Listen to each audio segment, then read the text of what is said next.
India and the world, then in the next few years or the near future, we can really set, it can really help transform the world or achieving global public.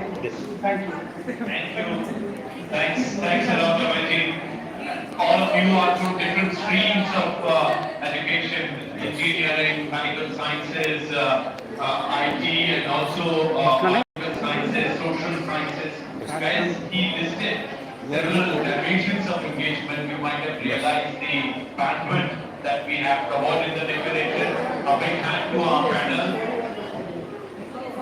And I would very much like to thank the panel for bringing out key facets of India's G20 presidency, the intellectual bandwidth, the organizational ability that we displayed, and also the various facets of Janbhagidari which was explained by each one of them. So I thank my panel and we close our discussion here. Thank you.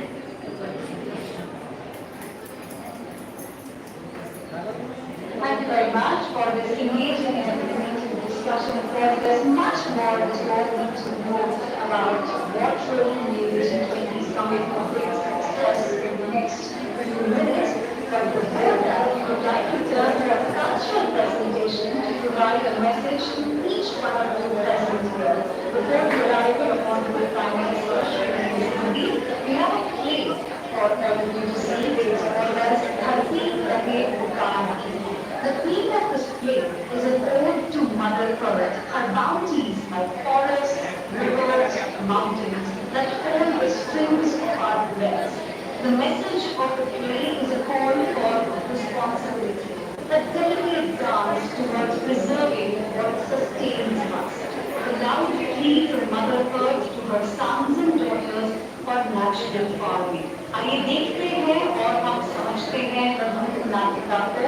इसका सृजन किया है दक्ष art और theatre group में। शीर्षक है धरती रहे पुकार।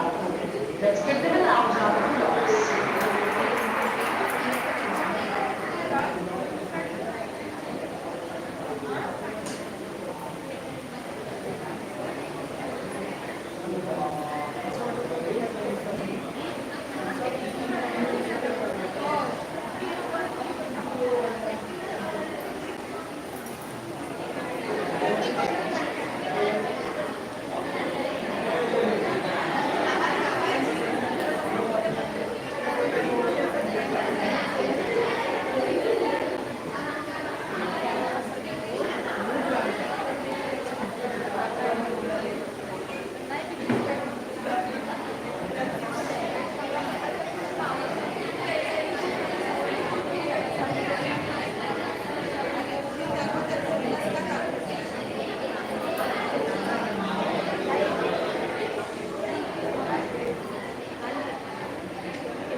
शांति, अंतरिक्ष शांति, पृथ्वी शांति, औषधया शांति, वनस्पतया शांति, ओम शांति, ओम शांति, ओम शांति, सबका कल्याण हो।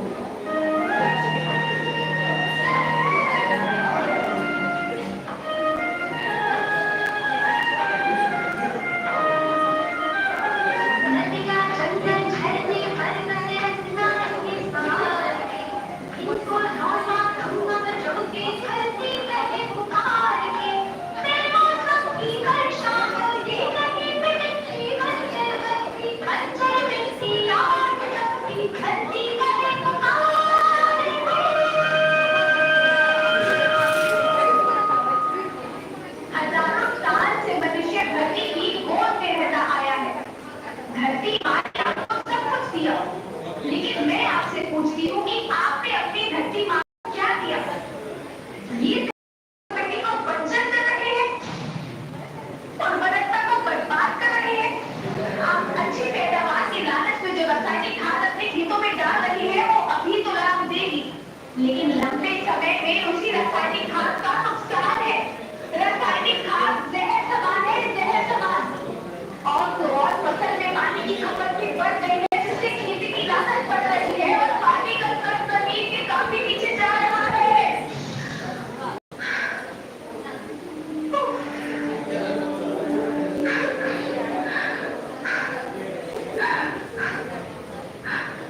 बच्चों, मैं तुम्हारी माँ हूँ। मैंने तुम्हें सुख से जीने के लिए पर्याप्त ऐसा लगता है कि थोड़ी सी अधिक पैदावार और अपने लालच के लिए आज सब अपनी अगली पीढ़ी, अपने बच्चों के भविष्य के बारे में सोचना ही भूल गए हैं। सोचो, क्या तुम अपने बच्चों को ऐसे खेत देना चाहते हो जो बंजर हो?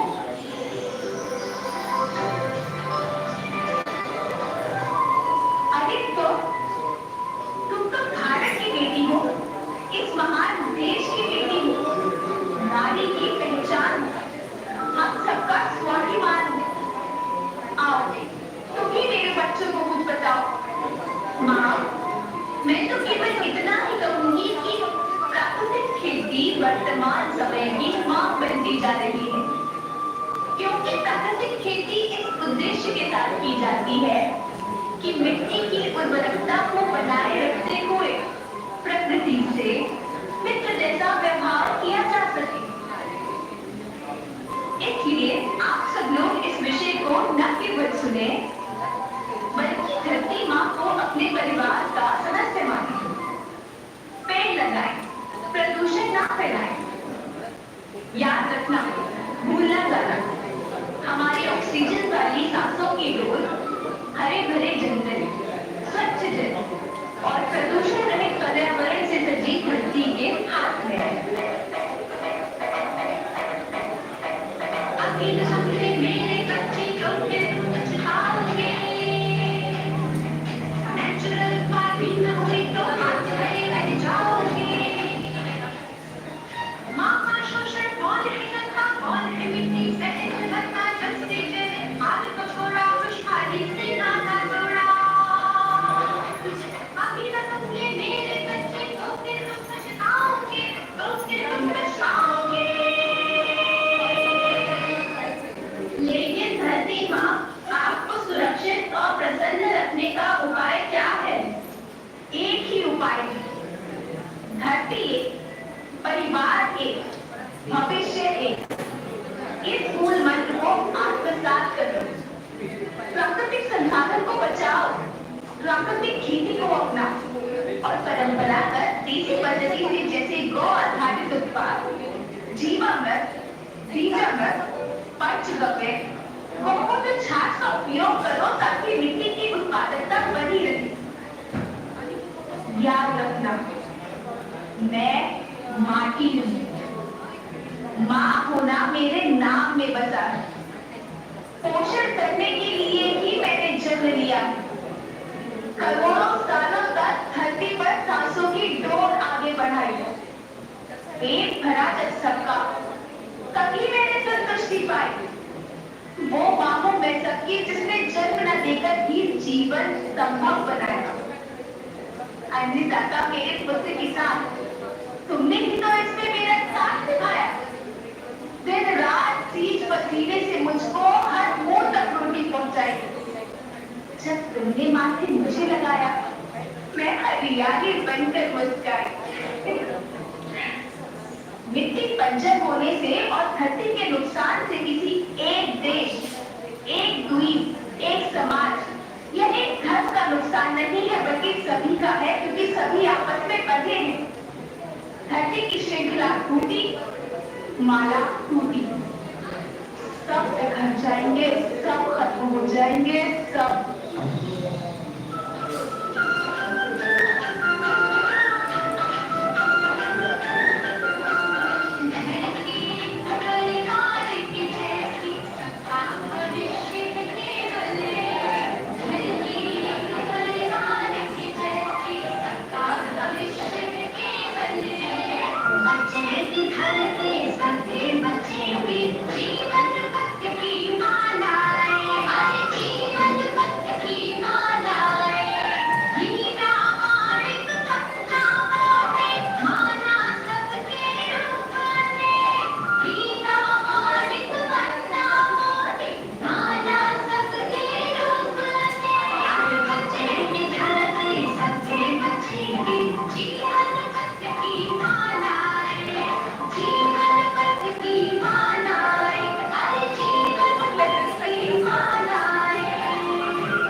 Thank you very much, all of you. I think they all deserve another loud round of applause. Let's all put our hands together for all the performers.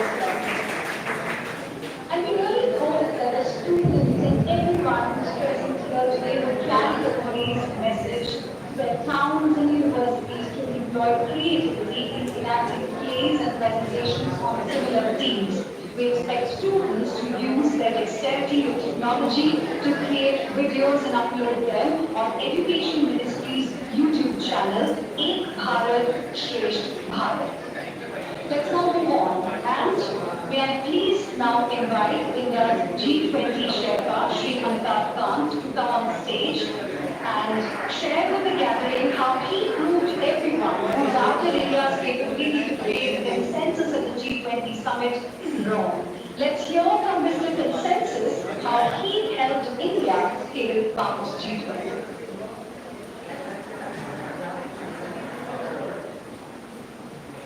Dear students who have come from different parts of the country, the Vice Chancellor, my distinguished colleague, Mr. Harshvardhan Singla, Principal Secretary to the Prime Minister, Mr. P.K. Mishra, ladies and gentlemen. First of all, we are really happy to be in the midst of all the students here. When we had started our presidency, the world was in the midst of several crises. It was the post-COVID era. 200 million people had gone below poverty line. 100 million people had lost their jobs. The world was facing an inflationary crisis. 75 countries in the world were facing a global debt crisis. There was a huge challenge of climate action and climate finance. And there was also a war going on. The Russia-Ukraine war in Europe was going on for a long period of time. In the midst of all these crises, India took over the presidency. The Prime Minister's direction was very clear. The Prime Minister was the leader of G20. His direction was, firstly, we will do the presidency very differently from other countries. In all other countries, the presidency is held in one city or maximum two cities. The Prime Minister said that we'll do our presidency in every state of India, and as a consequence of which, just look at the number. We have done 220 meetings. This has never been done in the history of G20. We have done this in every state of India. We have done 60 meetings in different districts of India. And 60 districts have been covered. And that means that we use this to transform these districts for roads, for drainage, for sewage, for solid waste. And we use this opportunity to bring the biggest contingent of Africa, because the Prime Minister held a meeting of the Voice of Global South and heard 125 leaders of the Global South, and their priorities became our priorities. Secondly, the Prime Minister said that we'll make our presidency inclusive, we'll make it decisive, we'll make it ambitious, and we'll make it action-oriented. So if you look at this presidency during the course of the year, our priorities have been that we've driven strong, sustainable, inclusive, balanced growth for the world. India has driven this growth for the world. We have driven accelerated action on sustainable development goals, including with a special action plan for sustainable development goals by 2030. We have driven a green development pact for the world, which includes climate action, climate finance, non-use of plastic, many other things, including disaster risk, resilience, and ocean cleaning up, many components to it. But both the SDGs and climate action require finance, and therefore changing, reforming the multilateral institutions for 21st century became our priority. Because the IMF World Bank for the World War II period, the post-Bretton Woods period, that time there was no climate crisis, there was no SDG action. But today they need to be redefined for today's era, and therefore that became our fourth priority. And fifthly, technological transformation and digital public infrastructure which India has led to Aadhaar, to smart payments, to UPI, to Diksha, to Square.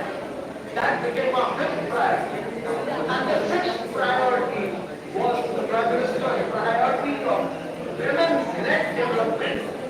How do you empower women? How do you provide, ensure that there is improvement in learning outcomes, health outcomes, we take away from the electrical cycle and malnutrition and put women in leadership positions. That became our sixth priority. So through these 220 meetings that we had, we have ensured that for the first time during India's presidency, we have brought out 112 outcomes. If you compare it with the other presidency, the previous presidency had 50 outcomes, the one before that had 33 outcomes. In Indonesia, there were 50 outcomes. In Saudi Arabia, there were 33 outcomes. India has had 112 outcomes. 112 outcomes. And this is for the first time that in all our outcomes and all the paragraphs, we have fully unanimous agreement. This is a record that there has been no reservation, there is no objection from anyone. Fully unanimous declaration of G20 has come out, including on the geopolitical issue.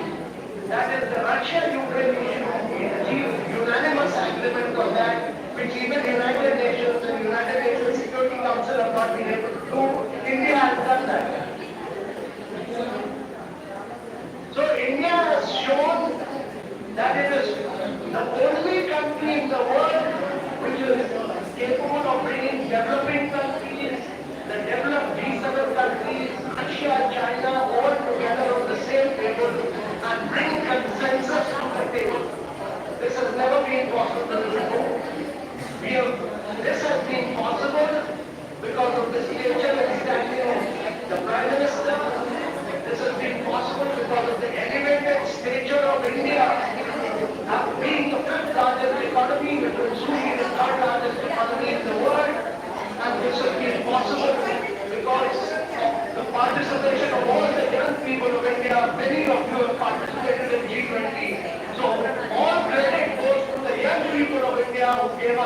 inspiration and motivation to drive this in a very consensus-based manner. And as a G20 Sherpa, I feel particularly honored that we were able to live up to the Prime Minister's ambition of making this inclusive, decisive, ambitious, and action-oriented. So thank you all of you. Really appreciate your presence.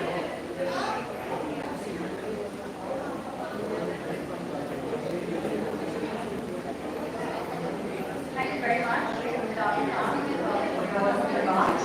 Let's now move on. Prime Minister Narendra Modi's vision for India's G20 needed immaculate transmission of ideas and perfecting the implementation. I would now like to request Principal Secretary to the Prime Minister, Dr. P.K. Mishra, to deliver the keynote address and reveal how he will use his 50 years long administrative experience to shape a glitch-free G20 summit.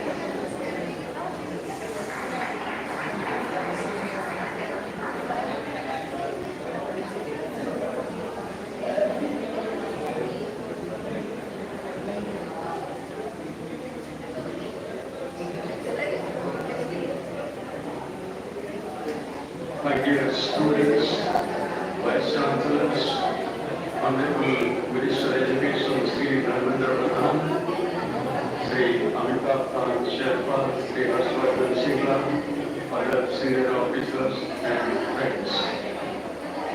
As Amitabh Khan told toward the end how this whole G20 could be done in a way that it was totally use-free. He also mentioned how the enthusiasm of the youth would bring about such a successful G20. Here I would like to mention that when India assumed its presidency on the 1st of December 2022, that was the day when we had this University Connect first time, and that was the day when India assumed the presidency. So I am sure that that was a very auspicious occasion, and it was very thoughtful of the G20 coordinator and others to invite all the students that day to start the G20. And it has been extremely auspicious for us. And that was the time when actually we organized the first University Connect in the Amrit also. And it was actually that time that we discussed. It was a great honor for us to assume the G20 presidency. It was not only an honor, but it was a great responsibility. That time all of us felt such a big responsibility how we will discharge. But that the way it began with all of you, it has become one of the most successful presidencies, and we could showcase India's nature, India's culture, India's capability. The presidency came to India, as it was mentioned earlier, at a time when we had the pandemic, the supply chain disruption, the country, and so on. Many people felt that in a challenging time there could be problems in achieving unanimity or achieving consensus. But finally, it was acknowledged by the world that India has evolved into a very great leader country with the stable leadership of the Prime Minister. In fact, as a developing nation, we have seen that the voice of the global South, as our Prime Minister has said, that India considers it responsibility to bring issues, expectations, and aspirations of the global South to the attention of the world through the G20 platform. This new India, under the Prime Minister's leadership, had hosted an incredibly successful and historic G20 summit on the 9th and 10th of September, where the New Delhi Declaration, as Amitabh Khan mentioned, was unanimously adopted. It achieved India's stature in the global scenario, and in fact, there are a lot of efforts were made by all the G20 players, the Sherpa, the G20 coordinator, the office, the then the Ministry of External Affairs, many other ministries, there was actually 30 ministries which were involved. But finally, it was the stature, the profile of the Prime Minister which played a very, very critical role. It has been a unique G20, and all of you have heard from the panel discussion and others that it has been such a all of the government approach, all of the country approach, and a Anjan Bhagidari. It was in fact a decentralized, democratized, and also it was taken to all corners of the world, a unique cultural stand of each state and each union territory. It has possibly no parallel in the world of any such G20 or any such large event. Every citizen became a stakeholder. All of you have experienced how we could have a feel of what G20 was like. And there are 37 different areas of human endeavor which was covered by the communique, whether it was education, agriculture, trade, culture, women's development, Jan Bhagidari initiative, global ideals of everyday life, and so many other things. And it was in fact a people's G20. The New Delhi Declaration embodied India's vision for G20. It was extremely important that it embodied India's vision for G20. The pledge made by Congress mentioned how to empower and to address global challenges, bring prosperity to humanity, and most importantly address many of the concerns of the global south. The key priority of the G20 presidency of India has been that more women to welcome the African Union to the permanent member of G20. On this 77th Independence Day, our Prime Minister had referred to India's remains of 3 P: demography, democracy, and diversity. You and the youth of India are the demography. Of course, you have also the diversity. And with median age of 28 years, India's population is among the youngest in an aging world. India's G20 presidency